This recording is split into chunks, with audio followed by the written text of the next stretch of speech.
Hello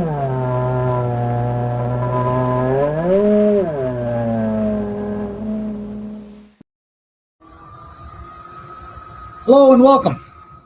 We're going to speak about Yggdrasil in this video. Some people mispronounce that as Yggdrasil, but it is Yggdrasil, and I'll explain why. Because the world tree, Yggdrasil, is a compound word, Yggdrasil. And in Old Norse and Old Swedish and Swedish, Ugg means owl. So in Swedish, modern Swedish, it's Uggla. In Old Norse, it's Ugla. Ugla, Ugla, Yggdrasil, Yggdrasil. So the drasil part means it's driven. So you have owl driven. And I'm going to get into that right after we look at Voluspo, stanza 19, because this stanza mentions Yggdrasil specifically and gives you a clear description of what it is. Ash viet stenda, heter Yggdrasils, Horbathmerosen, vit ori, Thathen kommer dugvar, is idalafala. Let me turn that off. Stender of grun, uthar bruni. What does that mean? Well, here is the translation of that with the Old Norse below it. So, Astvitstenda is ash or ashes, consciously standing or remaining. Now, ash and emblu, ash and embla, sometimes people say embla, it's ash and emblu.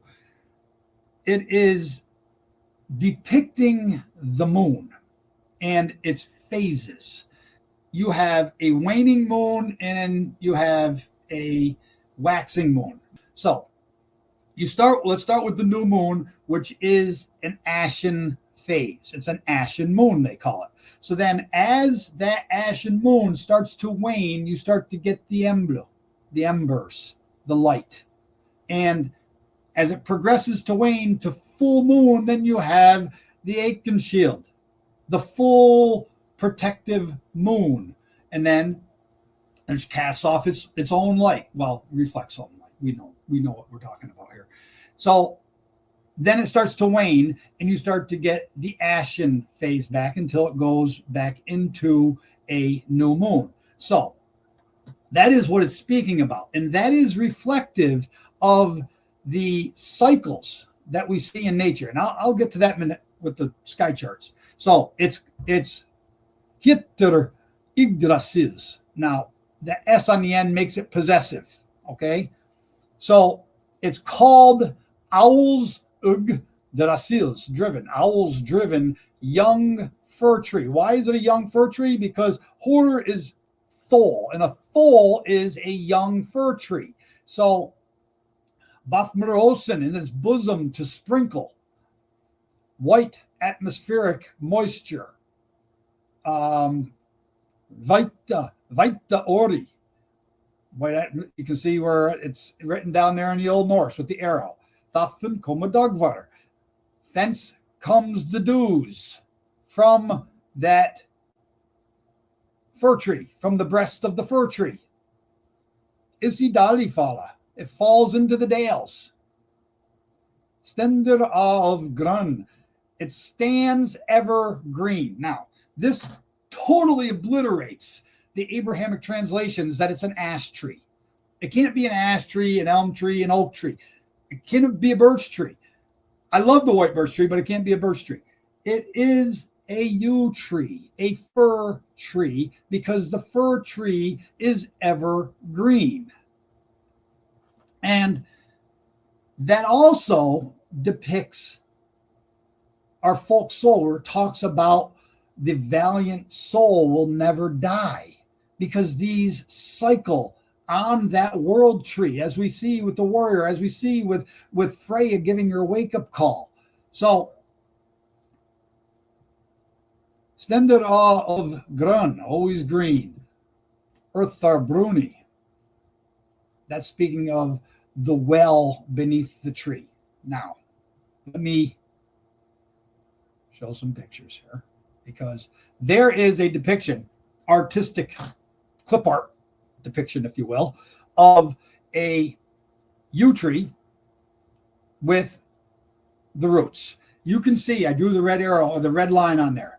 That forms the well of the yew tree. So here's another depiction of those. It is, you see the well on them, you see the root ball basically is what it is. And what you have then is you have this. Okay, here is your top of your yew tree, comes down, forms a definite border down where my elbows are, and then underneath that you have the well. So there is your world tree right there. And as it rotates, you have your wake-up call taking place. You have your sleep near, your bear slipping across the frozen fen. You have it, the bear is directly overhead. Now, when it's slipping across the frozen fen, it is the sword of glory. And then when it gets directly overhead, it is the cauldron of rebirth, Valhall. It is the horn of that the passion is poured out from. And then it starts to transition back up to its Thulian seat, where then it's in its rocky rest bed during my stone. And then the cycle repeats, just like we see in nature. When we look at the sky charts, and we'll start with spring. The bear is overhead. There is rebirth. Now let's do this. Let's back up one. Let's go and start with winter instead. Okay. There is the winter, is the time of the three giantess maidens. It is the time of Ragnarok, when everything ended and now we're getting ready to start again. This would be equivalent to the ashen moon, the new moon, when all of a sudden spring happens. And that's where you get the waning aspect of it. The embers show up. The life presents itself. The glowing embers on the moon, on the ashen moon. You can still see the ashen part, but the glowing embers are now visible. Spring, rebirth has taken place. And then as you progress into summer, now things start to grow stronger. The spring time when things are reborn now turns into the maiden and the young, where the moon, the embers grow, the ashen diminishes. And then you go into full summer, the Aitken shield of the moon, the bright full moon, which then you transition into autumn. The bear is on its rocky rest bed. The bear in nature, its mating season, the milestone has taken place. The Aitken shield, the full moon is there. And as time progresses off, Freya gives her wake-up call. The bear moves off of that Thulian seat, pregnant, ready to give rebirth in the spring. And what happens? Just like in life, just like in earth, things start to age, things start to wane. The grayness reappears, the ashen reappears. So, and the ashen will then continue to increase, and the embers will continue to decrease until the three giantess maidens, Ragnarok, happens again. So, as the tree turns, as the world tree turns, then you have the different cosmic depictions happening. So what do we see right in the autumn sky chart? Number 5 is the cosmic fowl, known in our lore as Fugl. That's one of the names for Mother Goddess Freya, is Fugl, and it means fowl. And what we see is when we have the cosmic bear on its rocky rest bed, and you have mating season for not only our bear, but for our ancestors following the cycles of the bear with the milestone celebration taking place, and the young maidens who are seeking motherhood, collecting their flowers, as we just learned. And not only that, but if you go back and you watch that video again, there is a definite number that they assigned to those flower collections, and that number was 9. So, and I have been saying there's 3 cycles of 9 with our bear, with our ancestral belief system, and this is one of them. So, the owl is directly overhead when Freya gives the wake-up call, and that fowl drives Yggdrasil, that yew tree. It is Yggdrasil, owl driven. And as that owl pulls that yew tree and it spins from autumn to winter, we see the bear move off the heathen altar, pregnant, led in by who? Led in by Thor, number 9. Number 9 has made an eternal vow. Thor made an eternal vow to Mother Goddess Freya to always lead in the bear. And that becomes extremely important because it is Thor who represents the valiant spirit. He made the vow to lead in the young who will give rebirth to the valiant ancestors, which are depicted in the winter sky chart as numbers 3 and 4. That is the sword of glory that we've already talked about. That bear in the cosmos is the sword of glory that is passing between the fires. What you got, the 2 fires, you got the beginning of the year and the end of the year. So if your beginning of the year is red month and your end of the year is blood month, that bear has to pass through on the opposite way, going from autumn to spring. So it's going from blood month, red post, to red month, another red post. So it's passing between the fires of the 2 seasons at the ends. You don't have your Yule on either end. You have your Yules on either end, and then you have your spring and your harvest on either end. So Thor is leading in that sword of glory, that pregnant bear. Everything at this point is pregnant and ready to give birth. And then we slide from across that slippery fen as Sleipnir, we slide into the spring sky chart, which there the sword turns into the horn and empties its precious mead of passion upon our kinfolk.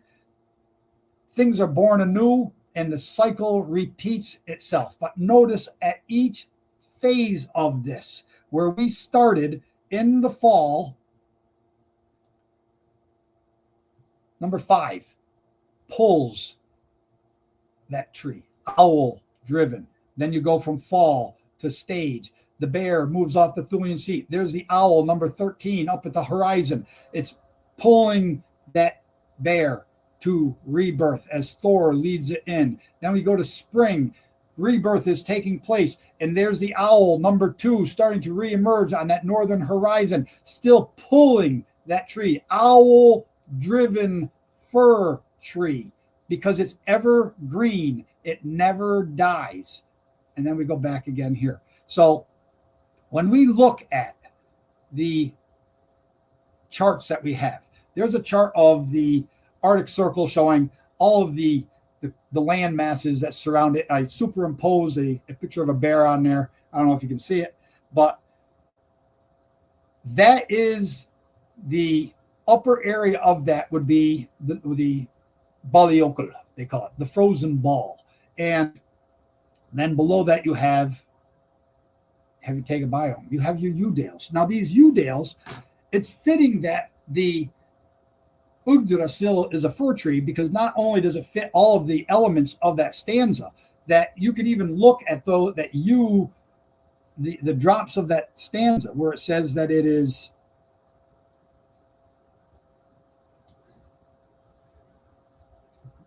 thence arrive dews from that yew tree, because as the season spins, then the yew tree that never dies is going to go through its different phases. It's going to have snow. The snows will melt. They'll turn to dews. Everything is depicted in that yew tree, including the constellations. you can't have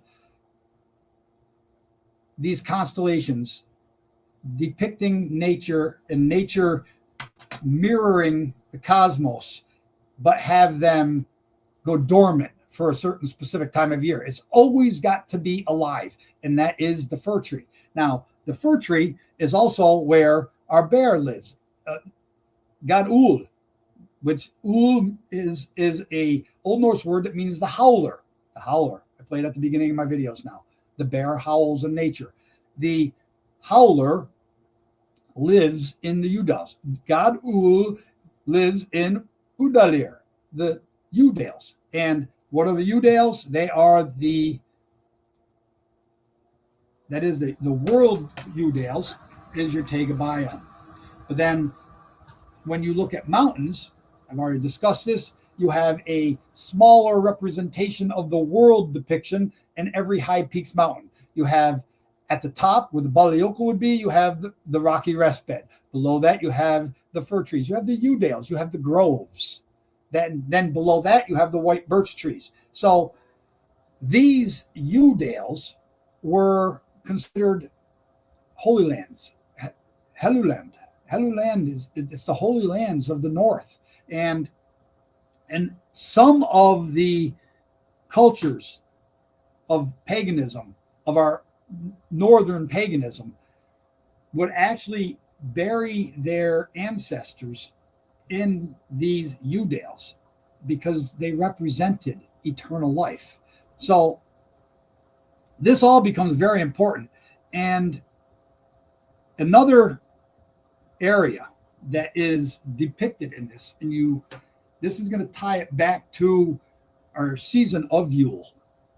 When you think of the Yew Tree, which was plagiarized as a Christmas tree, what do people normally put on top of that Yew Tree? Is a feminine-looking winged being, owl-driven. And the owl, Fugl is always watching. And that is our Yew Tree that has been modified or corrupted into be an ash tree, and you're well below it, and you're evergreen, and the name of the tree and the ash is consciously standing. It's all in Voluspo 19. There is no doubt that Yggdrasil is a fir tree. So until next time, or tills nästa gång, good health.